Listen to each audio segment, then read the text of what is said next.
안녕하세요. 이제 우리가 네 번째 시간을 하겠습니다. 이 시간에는 분단 목회. 이게 참 어려운 주제예요. 왜냐하면 여러분 지금까지 들어봤어요. 한 나라의 분단 왕들. 그게 쉽지 않죠. 예를 들어서 왕들이 5명이 서로 협력해서 나라를 다스린다. 그것은 믿기가 힘들죠. 근데 이제 하나님의 교회는 이 1인 목회자가 아니라 분단 목회를 하게 돼 있어요. 하나님께서 이렇게 세우셨죠. 그러나 뭐가 어렵냐면 분단 목회에 있어서는 동등과 질서가 동시에 존재해야 돼요. 그게 굉장히 어려운 이 지도력이에요. 예를 들어 우리가 하나님을 보면 하나님이 세 분이잖아요. 이제 삼위일체에서 우리가 한 분이고 세 분인데 세 분이 보면 세 분이 다 어떻게 하냐면 동등하죠. 동등해요. 누가 제일 높죠? 동등해요. 다 하나님이에요. 아버지, 아들, 성령. 그럼에도 여기에 질서가 있어요. 질서가 있잖아요. 아들은 누구한테 순종을 했어요? 아버지에게. 성령은 아들의 일을 드러내고 아들의 일을 하죠. 그래서 세 분 가운데 질서가 있어요. 또 가정을 보면 가정에도 남편과 아내가 동등하지만 질서가 있죠. 역할에 있어서 서로 다르단 말이에요. 그래서 교회의 이 사역은 분단 목회인데 다시 말해서 한 사람의 목회자가 있고 나머지는 다 돕는 자가 아니라 여러 명의 그 목회자들이 장로들이 혹은 감독들이 함께 일하는 데 있어서 동등하면서도 질서가 있어야 된단 말이에요. 그런데 어떻게 이거 잘못되면은 우리가 하나만 강조할 수 있어요. 동등만 강조할 수 있어요. 그럼 많은 어려움들이 일어나요. 이런 지도력이 아니에요. 하나님께서 말씀하신 것은. 그러면 하나님의 질서에 있어서 하나님의 그 관계에 있어서 동등만 있다고 하면은 문제가 생기죠. 질서가 없으니까. 그러나 교회 리더십에 있어서는 하나님께서 동등과 질서가 동시에 존재하도록 그렇게 하셨단 말이에요. 그 예를 우리는 신약성경에서 많이 보잖아요. 물론 예를 들어서 이제 개척을 해서 얼마 안 된 교회에 뭐 복수 목회자도 있어야 한다. 그것은 나는 그렇게 성경적이라고 생각이 안 해요. 그러나 이제 어느 정도 교회가 커가면서 왜 그러냐면은 일단은 어떤 사람이 그곳에 가서 개척을 해서 교회를 세웠으면 근데 이제 그 교회 개척도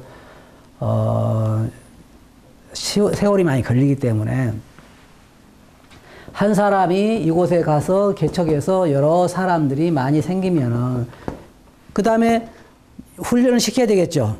훈련을 시켜서 거기서 성장한 사람을 다시 이제 거기에 동역자, 다시 말해서 장로나 감독이나 목회자로 세워야 되겠죠. 그래서 어떻게 하게 이제 그때부터는 동역을 하게 되죠. 동역을 하게 되면 거기에 이제 동역에 여러 가지 좋은 점들이 있어요. 저도 이제 우리 교회에서 둘이 동역을 하는데 동역을 해보면 장단점이 있어요. 그런데 이 동역이야말로 가장 핵심적인 역할은 뭐냐면 둘 다 영적으로 성숙한 사람이야만 가능해요. 그렇지 않으면 어떤 일이 나면 싸울 일이 있으면 동역하면 돼. 둘 다 자격이 없이 성숙하지 않으면 싸울 일이 아주 많아요. 그래서 이 일은 하나님께서 의도하신 교회의 리더십은 복수 목회자들에 의해서 교회가 다스려지는 것이다. 그러나 그 가운데 질서는 있어야 된다. 일단 조금 후에다가 이제 제가 말씀을 드릴게요. 그에 대해서는. 근데 이제 분단 목회가 어떤 것이냐, 조금 전에 말씀드린 것처럼 한 사람 이상, 2사람, 3사람. 근데 어떤 데는 이런 거 있어요. 성도들은 얼마 안 되는데, 예를 들어 한 50명 되는데, 목회자들이 한 5명이면 어떨까요? 너무 많죠. 아까도 이야기했지만은 목회한다고 하는 장로라고 하는 일은 어떤 계급이 아니고 어떤 뭐 지위가 아니에요. 이것은 목자로서 양들을 돌아보는 일이기 때문에 이 일에 부름을 받지 않는 사람은 이제 자격에서 동목했지만 부르심 받지 않는 사람은 이 일에 하려고 나서서는 안 돼요. 그렇게 하는 일이 아니니까. 말씀 용사에도 마찬가지고. 그래서 이 일은 하나님께서 신약 성경에서 우리들에게 보여주신 이 지도, 리더십에 대한 모델이에요. 그랬으니까 이것을 가지고 간다는 것은 대단히 중요해요. 그러면 한 사람 쉬운 방법이 있어요. 쉬운 방법. 분단 목회를 이해하기 위해서는 먼저 교회에 대해서 조금 말씀을 드리고 싶어요. 교회는 그리스도의 몸된 교회죠. 그러면 이 몸된 교회는 모든 성도가 다 일을 해야 되는 거예요. 진짜 좋은 교회가 우리가 그 교회 참 부흥했다. 뭘 가지고 부흥했다 그래요? 대부분 숫자 가지고 부흥했다 그래요. 그런데 사실 건강한 교회, 성경적인 교회는 숫자 가지고 이야기하는 것이 아니라 그곳에 속한 지체들이 얼마나 다 쉬지 않고 일을 하느냐, 그것이 건강하냐 하지 않느냐를 결정하는 거예요. 그렇지 않으면 약해 빠진 교회일 수밖에 없고, 자 생각해봐요. 만약에 여러분 가족이 한 30명 되는 가족이다. 그런데 직장 생활하는 사람 2사람밖에 없다 그러면 어때요? 먹고 살기 힘들죠. 그러면 그 가정 대단하다 그러면 30명인데 30명이 다 직장 가서 일한다 그러면 대단하죠. 그러면 이 교회 멤버가 100명이라고 그러면 100명이 다 일을 해야 되는 거예요. 사실은. 그게 건강한 교회라고. 숫자가 많이 모였다고 건강한 교회 아니야. 숫자가 1000명이든 2000명이든 노는 사람이 1900명이라 그러면 그건 완전 불구의 교회죠. 그걸 가지고 말하는 게 아니라 말이에요. 그래서 이제 우리가 지금 신약 성경에서 우리들에게 제시하는 리더십 모델, 그럴 때는 복수 목회 제도인데 그 제도는 그리스도의 몸된 교회라고 하는 것에서만 작용할 수 있어요. 지금 우리가 오늘날 흔히 교회에서 볼 수 있는 목사가 있고 거기에 교인들이 이렇게 있을 1인 목회 제도에서는 복수 목회 제도가 실행될 수가 없어요. 많은 어려움 가운데 쌓이게 되고 결국은 갈라서게 만드는 거예요. 우리는 그러잖아요. 하늘에 머리가 둘일 수 있느냐, 하늘 아래 머리가 둘일 수 있느냐. 둘일 수 없죠. 그것처럼 이 제도에서는 안 맞아요. 이 제도에서는 안 맞아요. 그러니까 이 제도에서는 어떻게 하냐면 목사, 부목사, 당회장, 부목사, 이렇게 전도자 이렇게 하는 거지. 여기에서는 그게 통할지 모르지만은 정말로 성경적인 교회를 세우기를 원한다 그러면은 몸된 교회를 생각해야 돼요. 몸된 교회. 그럼 몸된 교회에서는 필수적으로 필요한 게 이 목사 제도가 몸된 교회에서는 효과가 아니에요. 효과적일 수가 없어요. 그게 안 돼.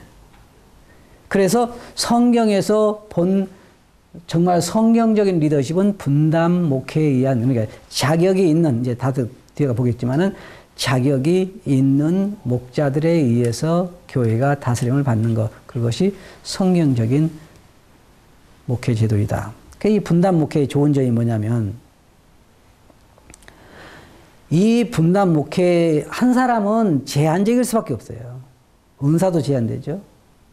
또 보는 능력도 제한되죠. 여러 가지가 제한적일 수밖에 없는데 여러 사람은 그걸 볼 수 있잖아요. 서로 내가 못 보는 면을 다른 사람이 볼 수 있고 이 일도 분담할 수 있고 그래서 여러 가지 면으로 참 좋은 면이 있어요. 그래서 여기에 보면 사람들의 약한 면을 보완한다. 그렇죠. 똑같은 그 장로라도 목회자라도 어떤 사람은 말씀 전하는데 좀 더 은사가 있는가 하면 돌아보는 데는 약한 사람이 있잖아요. 그러면 장로들이 하는 일이 뭐예요? 아까 우리가 본 대로 먹이고 인도하고 보호하고 이런 일을 해야 되는데 상담도 해야 되고 해야 되는데 이 사람 말씀을 늘 준비하고 그러나 시간이 없으니까 다른 또 장로가 다른 목자가 또 성도를 돌아보는 일도 할 수 있고 개인적인 상담도 할 수 있고 이런 일을 할 수 있단 말이에요. 그래서 혼자는 불가능한 일들을 복수 목자들이 함께 돌아오면서 서로 보완적인 이 약한 면을 보호할 수 있어요. 그게 가장 좋은 점이죠. 그리고 두 번째로 우리가 생각할 수 있는 것은 짐을 서로 나눠진다는 거죠. 똑같은 짐이라면 두 사람 지는 것보다는 세 사람 지는 게 더 낫지요. 세 사람보다는 네 사람 지는 게 더 많아요. 더 나아요. 그렇지만 또 문제점이 되는 건 뭐냐면 약점을 수 있는 게 한 사람은 뭐가 좋아요? 그냥 자기가 결정하면 되는 거라. 그때 일을 결정할 수 있어요. 그런데 두 사람, 세 사람일 때는 이게 함께 그 합의해서 한다고 하는 것이 굉장히 어려워요. 이제 조금 후에 제가 더 말씀드릴게요. 어쨌든 이제 장점은 뭐냐면 약한 면을 보완할 수 있다는 것. 그 다음에 서로 짐을 나눠진다고 하는 것. 그게 참 좋아요. 그 다음에 세 번째로는 책임감을 갖게 한다는 거예요. 쉽게 말하면 나 혼자 목자라 그러면요. 내가 한 일에 대해서 누구한테 책임감을 느낄 필요 없잖아요. 그냥 누가 나를 뭐 할 사람 없으니까. 여러분 교회 만약에 혼자 하신다 그러면 감히 누가 그 형제님한테 가서 뭘 하겠냐 이런 것처럼 그게 굉장히 강점이면서도 약한 면이 있어요. 그건 그 면을 할 수밖에 없죠. 그래서 그런 면에 있어서 책임감을 우리가 서로 갖게 한다는 거죠. 그 다음에 또 연약한 면을 함께 격려할 수 있고, 그 전에 보면은 그 어떤 외국에서 좋은 교회 목자들 보니까 서로 약한 면을 자기가 감당해 주는 거예요. 그러니까 더 훌륭하잖아요. 내가 못하면, 이러기 쉬워요. 만약에 내가 어떤 형제님과 같이 동행한다 그러면은 약한 면을 보고 볼 수 있죠. 그리고 그거 어떻게 해요? 그걸 어떻게 써요? 도와줘요? 공격해요? 그것이 사실은 좋지 않은 면이죠. 그런데 동역을 한다고 할 때 좋은 면은 그걸 자꾸 이렇게 보완해 주니까 굉장히 완전히 나갈 수 있는. 그래서 복수 목회 제도는 이 목회는 인격적으로나 여러 가지 면에서 영적 성숙이나 성숙하지 않으면 안 되게 되어 있는 거예요. 절대로 안 돼요. 그럼 우리 지금 보통 교회들이 늘 갈라지는 이유가 어디 있어요? 성도들이 싸워서 그렇죠. 성도들은 안 그래요. 성도는 네 편 내 편도 없어. 그냥 누가 그래요? 위에 여러분 이렇게 생각해 봐요. 지금 우리 교회들에 있어서 진정한 의미의 복수 목회 제도가 있어요. 생각해 봐야 돼. 없다고 말하기는 그렇지만 생각해 봐야 된단 말이에요. 이게 왜 이렇게 힘드냐? 복수 목회 제도를 해보려고 성계들을 세워서 해보니까 안 되고 싸움만 하고, 이게 어디가 이유가 있냐면 그만큼 성숙하지 않았어. 그러니까 자격을 보면 뭐 있어요? 책망할 것이 없으며, 그 다음에 뭐 인격적으로도 성숙한 사람이잖아요. 성숙한 사람. 그런 사람들이 하니까 장로의 자격 중에 하나가 뭐예요? 오래 참고 또 다른 사람을 사랑하고 그런 데 이제 해야 하잖아요. 그러니까 그렇게 성숙하지 않으면 이 제도는, 이 복수 목회 제도는 성공할 수가 없어요. 절대로. 그럼 어떻게 하느냐? 교회를 개척을 해야지. 개척을 해야 돼. 그렇게 나가는 거예요. 지금 대부분 여러분들이 경험하시겠지만은 처음에 개척할 때는 막 한마음과 한뜻이 돼서 열심히 해서 교회가 좀 커지면 어떤 일이 일어나요? 동역이 어려워지는 거예요. 그래서 다시 교회가 갈라지게 된단 말이에요. 이게 틀림없이 와요. 그런데 정말 아름다운 건, 내가 그 다른 성숙한 교회들, 여러분 이번에 보셨겠지만 스트라우크 오셨던 교회도 보면은 거기는 뭐 한 900명, 1000명 가까이 모인다 그랬잖아요. 그런데도 그게 안 갈라지고 되잖아요. 근데 이번에 개척한다고 그래요. 그래서 한 300여 명 내보낸다고. 그게 얼마나 좋아요. 우리는 개척하면 몇 명이나 나가요? 그렇게 많이 안 나가죠. 적어도 100명, 200명씩만 내보내도 힘을 받을 텐데 그렇게 안 하잖아요. 근데 300여 명 내보낸다 그러는데 참 아름다운 방법이죠. 그래서 거기는 그러니까 어떤 교회든지 복수 목회 제도가 잘 되어간다 그럴 때는 그 목자들이 그만큼 성숙한 거예요. 다른 길이 없어요. 왜 그러냐면 이제 여기에 보면 분단 목회의 위험들을 여기 쭉 말하고 있는데 여러 가지 위험들이 있어요. 우리는 뭘까요? 우리는 사람이에요. 내가 새로운 몸을 입고 나는 어떨 때 그래요. 주님, 제가 이 다음에 있잖아요. 새로운 몸을 입고 하늘에 가면 정말 주님 진실로 사랑할게요. 그래. 그죠? 그때는 진실로 사랑할까요? 안 할까요? 사랑해요. 새로운 몸이 있으니까. 근데 지금은 내가 육체 가운데 있기 때문에 내가 원하는 대로 안 되는 거예요. 사도 바울처럼 그랬잖아요. 선을 행하기 원하는 나에게 악이 함께 있다. 그런데 함께 동등한 위치에서 동역을 하게 되면 사단이 거기에 함께 역사를 안 할 수가 없죠. 그러면 어떤 게 가장 효과적일까요? 쉬워. 장로끼리 싸우게 하면 쉽다고. 성도들이 싸운 거 가지고는 교회 안 갈라져요. 그럼 언제 갈라져요? 장로들이 싸우면 교회는 나눠지게 돼. 근데 그 나눠지게 하는 것들이 아주 단순한 것들이에요. 다른 게 아니에요. 뭐, 한 가지 실질적인 예를 들면은, 이게 영적인 지식이 부족해서 갈라지지는 않아요. 주로 인격적인 면이라든지 성숙도가 안 되기 때문에 갈라지는 거지. 그래서 예를 들어서 이제 나하고 어떤 형제와 동역한다 그러면 성도님들이 여러분 한번 생각해 보세요. 여러분들이 지금 다른 사람과 함께 동역한다 그러면 그 성도들이 다른 동역자에게는 맨날 양목도 맞춰주고 선물을 주면 나는 하나도 안 줘. 그럼 서운해요, 안 서운해요? 여러분 안 서운하겠죠, 성숙해서. 그런데 참 그것이 사단이 이제 가만히 안 있어. 그걸 이제 우리에게 송사를 한단 말이에요. 그러면은 우리가 그것 때문에 동역자와의 문제도 생길 수 있고 여러 가지. 그래서 분단 목회라고 하는 제가 지금까지 해보니까 분단 목회라고 하는 것은 두 사람이 다 그리스도 안에서 성숙하지 않으면 하기가 거의 불가능하다. 그래서 성경에 자격이 있는 거예요. 다르게 있는 게 아니라. 그래서 분단 목회 했을 때 그 좋은 점 때 조금 전에 말씀드린 것처럼 그런 여러 가지가 있음에도 불구하고 많은 교회에서 사실은 분단 목회를 한다고 말하지만은 그렇지 않은 경우가 많이 있어요. 한 사람이 다 하고 밑에는 그냥 도와주는. 실제로 어떤 말은 같은 장로라고 말만 썼지 사실은 일반 교회에서는 저런 목사와 담임 목사하고 그냥 밑에 장로 있는 것처럼 그런 시스템으로 간단 말이에요. 그러나 이것은 우리가 뭐예요? 성경에 볼 때는 성경에서 말하는 장로직이 아니잖아요. 그래서 여기에 우리 책의 교과서도 말하고 있는 것처럼 정말 우리가 성경적인 장로직이라고 하는 것은 동등한 것이 먼저 보장돼야 돼요. 동등한 것. 이 동등이 보장 안 되면 절대로 여기 가운데 질서가 세우기도 힘들고 성경적인 목회라고 생각할 수가 없어요. 1인 목회 체제지.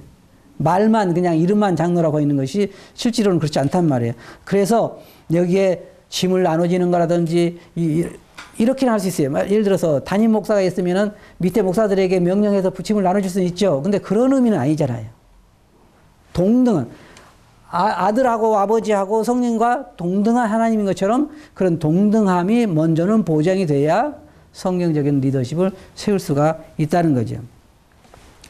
그런데 여기에 분단 목회에 대한 그 위험한 것들이 많이 있는데 그건 뭐냐면요. 많은 사람들이 이야기하기를 팀에 의한 지도력은 일 진행이 너무 느리다는 거예요. 그리고 심각한 상황 가운데 빠질 수가 있다. 동등만 있을 때 이야기를 해볼게요. 세 사람이 목회자다 그러면은 아주 아무것도 아닌 거. 예를 들어서 뭐 우리가 예배 시간을 10시 반에 시작하는데 10시부터 하자. 그러면 이 시간을 옮기려면 교회 목자들이 의논을 해야 되겠죠. 그런데 한 사람이 노 반대해요. 그러면 이거 진행이 돼야 한대요. 언제까지? 예? 요 A라는 사람이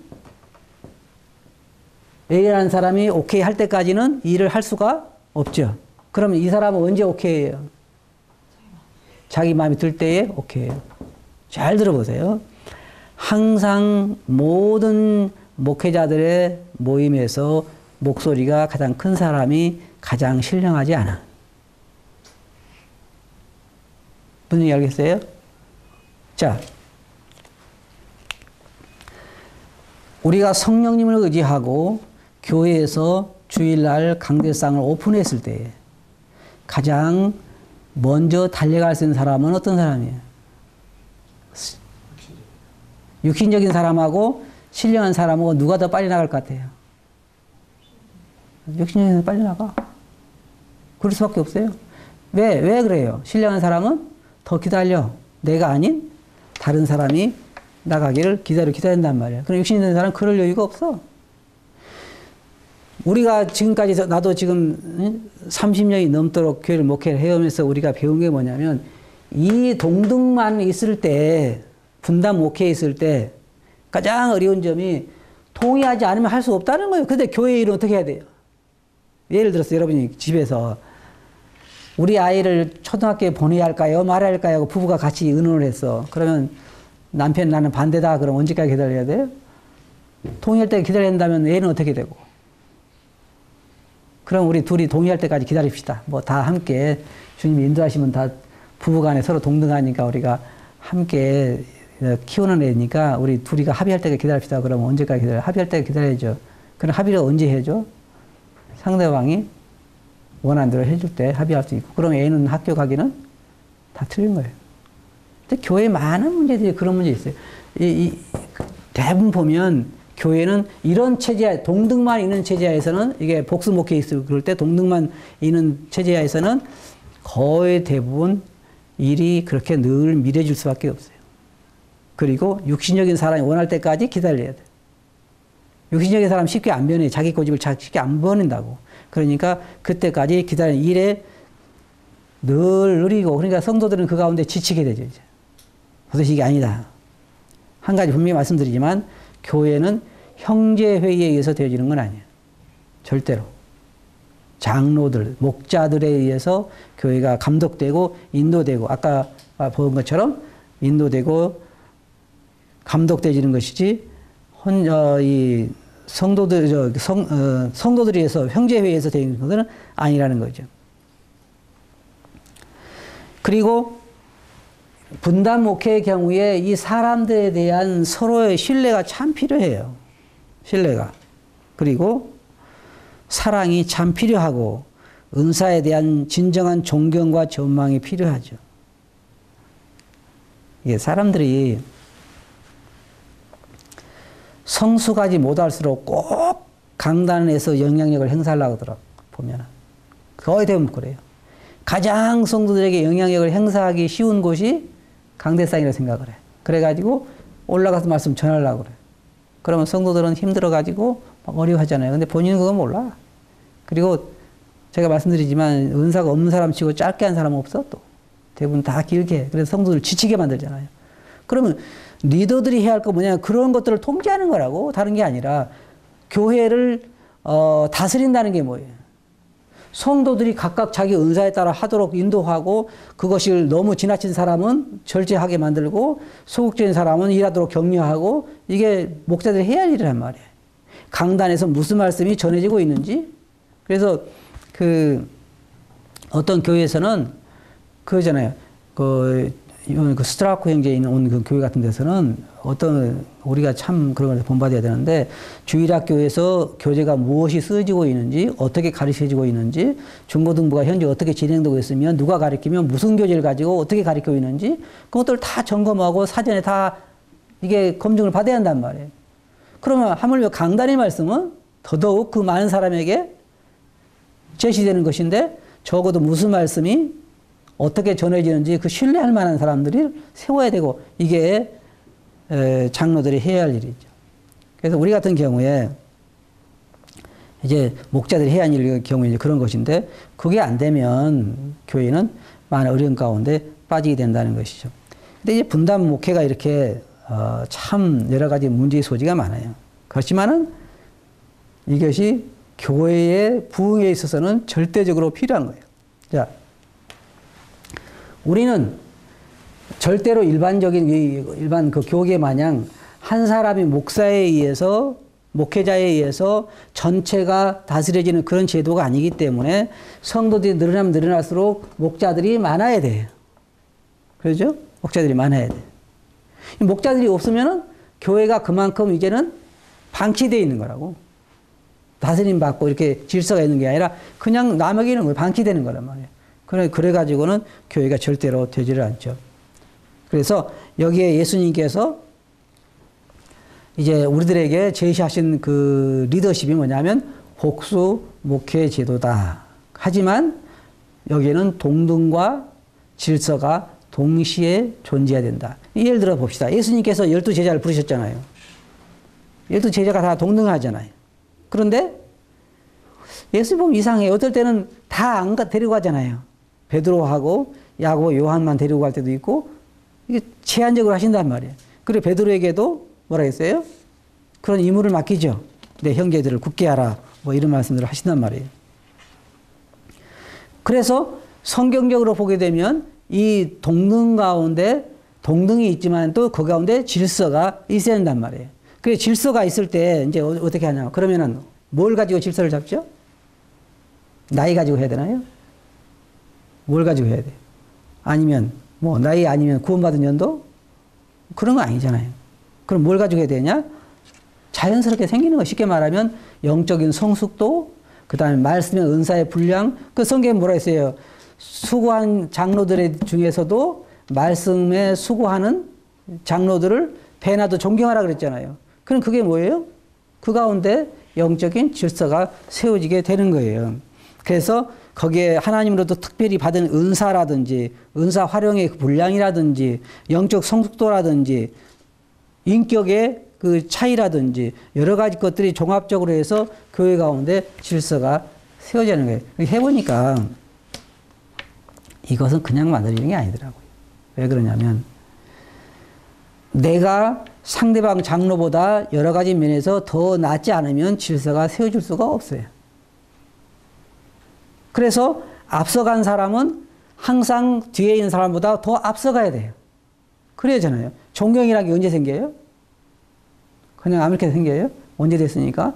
안 그러죠? 그렇게 안 생긴다고. 그럼 언제 생기냐? 내가 존경할 만한 게 있을 때 생기는 거예요. 그러면 상대방은 나보다 앞서가면은 내가 존경하게 되잖아요. 그러니까 장로들 가운데서 성숙도에 따라 틀려요. 그것에 의해서 순종할 줄도 알고 따라갈 줄도 알고 그렇게 해야 된단 말이에요. 근데 이제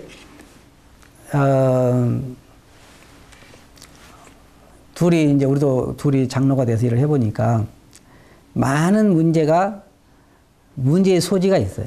왜 그러냐면 예를 들어서 자매가 안 믿는 남자와 결혼하는데 교회에서 징계를 해야 되느냐 안 해야 되느냐. 뭐 그냥 일상생활에 많은 문제가 생기잖아요. 우리 보통 교회 목회하다 보면. 그런 문제 가지고 둘이 의견이 다를 수가 있어요. 그럼 어떻게 해야 돼요? 예를 들어서 이번에도 어떤 그런 경우가 있는데 어떤 성도가 안 믿는 사람하고 이제 결혼을 하는데 거기에 결혼식에 성도들이 참여하는 걸 허락해야 되느냐 말아야 되느냐. 한 장로는 그 영혼을 얻기 위해서 우리가 그래도 주례는 안 해주고 교회에서 그런 거 안 할지라도 개인적으로 참여하는 건 괜찮지 않느냐 이런 의견을 가질 수 있어요. 또 다른 사람은 절대로 그럴 수 없다 그런단 말이에요. 그럼 어떻게 해야 돼요?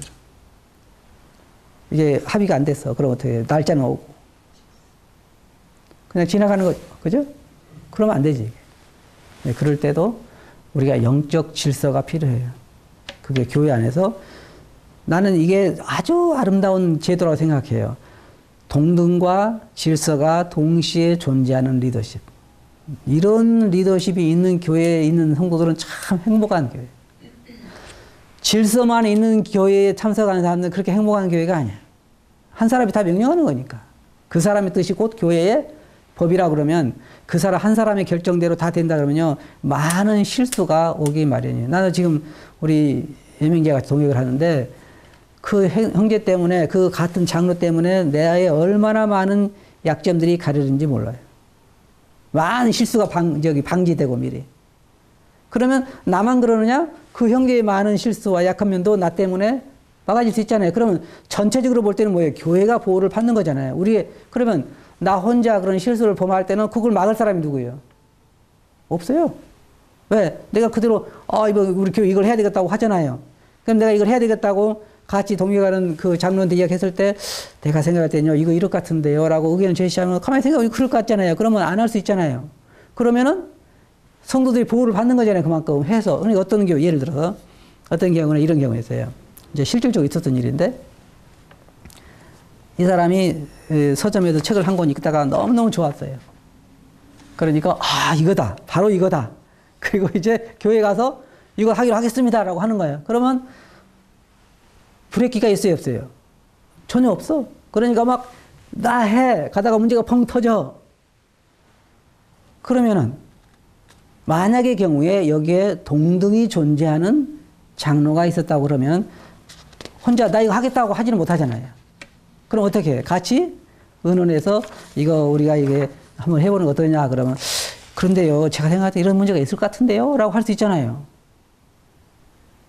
근데 이제 그러면은 이게 사전에 방지할 수 있는 거라고. 내가 알고 있는 어떤 교회는 그래서 많은 상처를 받은 성도들이 많아. 막 이거 책 해보더니까 하다 중간에 펑 터지도 안 되고. 그 다음에 책을 한 권만 읽으면 괜찮은데 또 읽어. 그러니까 이제 또 읽으면은 야, 바로 이거다. 가정교회다. 막 그러면 또 가정교회. 이 세일교회가 이게 최고다.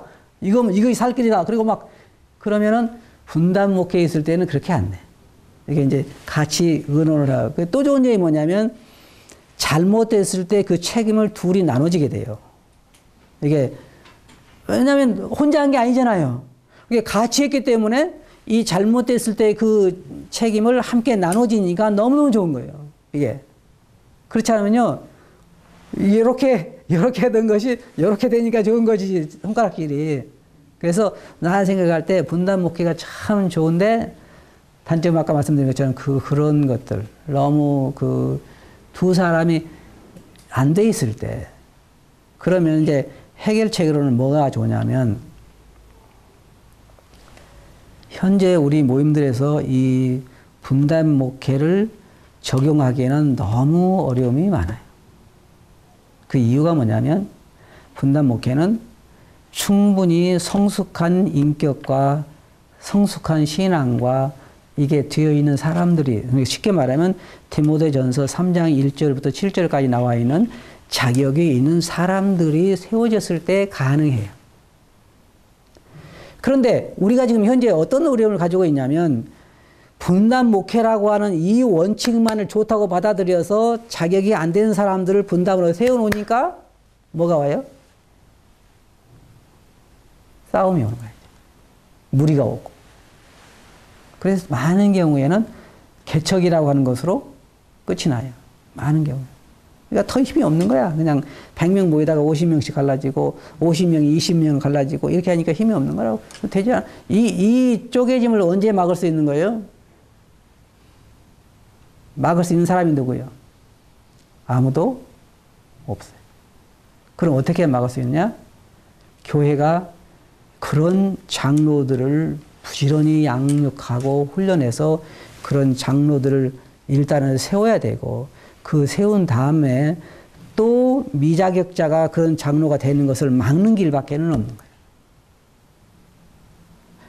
이 제도가 잘못돼서 문제가 생기는 거 아니잖아요. 문제는 사람이 잘못해서 문제가 생기는 거지. 그러니까 성경에서 우리가 말하는 이것이 우리가 성경이 추구해야 할 그러한 리더십이라면 지금부터라도 우리가 그런 자격이 있는 장로들을 훈련해서 세워서 복수 목회 제도를 하게 만들어야 한다면 이게 굉장히 아름다운 거예요. 나는 어떻게 하면 저렇게 할 수 있을까 생각을 해보지만은 그것은 성숙할 때만 가능해요. 그래서 굉장히 아름답고 조금 전에 말씀드린 것처럼 많은 짐을 나눠줄 수 있고 많은 실수를 예방할 수 있고 그래서 우리 같은 경우도 많은 나의 실수를 여명제가 이게 잡아주는 거 하면 나의 여명제의 많은 실수를 내가 잡아줄 수 있어요. 어떨 때는 이래요. 이제 내가 어떤 일을 하고자 하면 여명제가 뭐 그렇긴 하지만 한번 해봅시다. 그럼 틀림없이 이게 빵꾸가 날 때가 있어. 반대로 여명제가 어떤 일을 했을 때 내가 보기에는 좀 우려스럽다. 이거 안 하면 좋겠다. 그래서 내가 안 그러는데요. 그러면 그럼 해보자. 그러고 한단 말이에요. 그러면 또 빵꾸가 나. 그러면 어때요? 서로 이게 배우는 거잖아요. 그걸 통해서 우리가 배울 수 있는 거 서로 완벽하지는 않다는 걸 배우게 되고 서로 내가 우리 형제님이 하셨을 때 들었을 걸 그런 생각이 들잖아요. 그러니까 이 분단 목회는 서로 보완해 주는 게 아주 참 좋은 게 있는 것 같아요. 근데 여기에 육신적인 생각이 들면 분단 목회는 틀림없이 비극적으로 끝나요. 될 수 있는 생각해 봐요. 사람들이 흔히 말한 것처럼 이것도 보면 하나의 권위가 있는 일이잖아요. 다스림의 위치에 있는 거잖아요. 그러면 국가의 대통령이 둘이다? 이건 세상에서는 있을 수가 없는, 절대로 있을 수 없는 일이에요. 또 왕이 둘이다? 그건 있을 수가 없는 일이란 말이에요. 그런데 교회에서는 이 일이 하나님께 세우신 일이요, 하나님이 해오셨던 일이요, 충분히 가능하단 말이에요. 왜 그러냐면, 그 이유 중에 하나가 뭐냐면, 교회는 왕이 둘이 아니라 왕은 따로 있어요. 그죠? 왕은 누구예요? 예수님이죠. 예수님이 우리의 목자장이란 말이에요. 목자장. 네? 목자장. 자, 우리는 뭐예요?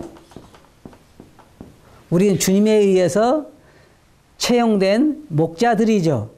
그러니까 목자들, 여기에 목자들이 이렇게 있으면 이 목자들 가운데 물론 질서가 있지만 그러나 최종 책임은 목자장이 있는 거잖아요. 그러니까 가능한 거라고. 여기에서는 질서가 있을 수 있잖아요. 똑같이 목자라도. 그래서 우리가 성경적으로 볼 때 이 분단 목회가 가장 바람직스러운 목회이다. 하지만 이 분단 목회에는 여러 가지 장단점이 있다. 이게 한 시간 안에 하기가 너무 벅찬 주제인데 이것은 정말로 좋은 리더십이에요. 하지만 그러기 위해서 현재 우리 모임에서 필수적인 게 뭐냐면 먼저는 자격이 있는 장로들, 목자들이 세움을 받아야 이 제도는 가능하다. 그렇지 않으면 충분히 현재 두 사람, 세 사람이 그런 자격이 있는 자들로 세워지지 않을 때는 분단 목회 한다고 해도 틀림없이 분단 목회가 유지되지 않을 거예요. 갈라지든지 아니면 한 사람이 하고 나머지는 다른 사람은 도와주는 자가 되든지 그렇게 되지 절대로 동등과 질서가 존재하는 리더십이 되지는 않을 거란 말이에요. 그러나 동등과 리더십이 질서가 동시에 존재하는 리더십은 성경적이고 가장 아름다운 것이다 하는 것을 알 수 있어요. 서로 책임도 나눠지게 되고 서로 책임감을 갖게 되고 서로 약점을 보완하게 되고 많은 것이 도움이 돼요. 그렇지만은 자격이 없는 자들에 의해서 되어질 때 이것은 상당히 심각한 문제를 일으킬 수 있다. 다음 시간에 또 계속하지.